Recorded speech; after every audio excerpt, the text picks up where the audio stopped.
Lajme, aktualitet, argëtim, horoskop, telenovela, showbiz, të gjitha në Metropol.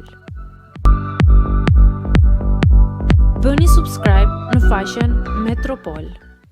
Ja çfarë nuk u vu re në takimin e Eglit dhe Olsit. Ajo që nuk pritej ndodhi, takimi mes Olsi Bylyku dhe Egli Takos, i cili u realizua prajmin e fundit. Kjo gjë nuk pritej sepse çifti janë ndarë mirë njëri tjetrin. Egli e ka kërkuar të sqarojë me ish partnerin, por ky i fundit ka refuzuar kategorikisht.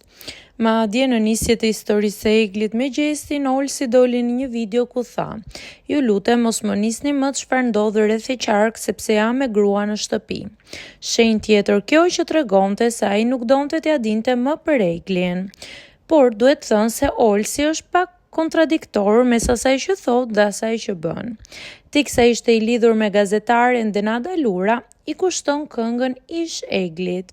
Teksa kërkojnë ta lënë të qetë se ka gru në shtëpi, nxjerr këngën Drama, totalisht dedikim për Eglin.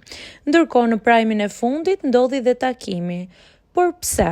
Kur çifti janë ndarë dhe secili po përpiqet të mbajë fort lidhjen e re, pse duhej ky takim?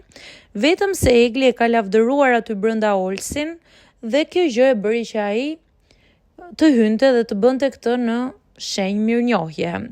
Përgjigjja faktikisht është e thjeshtë. Duke i bërë nder topit, ai heq qafe gjyshin që ka të hapur me median dhe nga ana tjetër forcon marrëdhëniet me ta, duke qenë se i ka prishur që nga koha kur doli vet nga Bigu dhe nuk la gjë pa thënë, aq sa bëri dhe këngë për këtë gjë. Pra, pas fjalëve të mirënjohjes dhe qytetërimit të dy njerëzve që janë dashur, po tani janë ndarë, qëndron vetëm interesi dhe shfrytëzimi i situatës. Egli mbase e ka kuptuar, sepse nuk besojmë t'i fal periudhën e errët që përjetoi prej tij.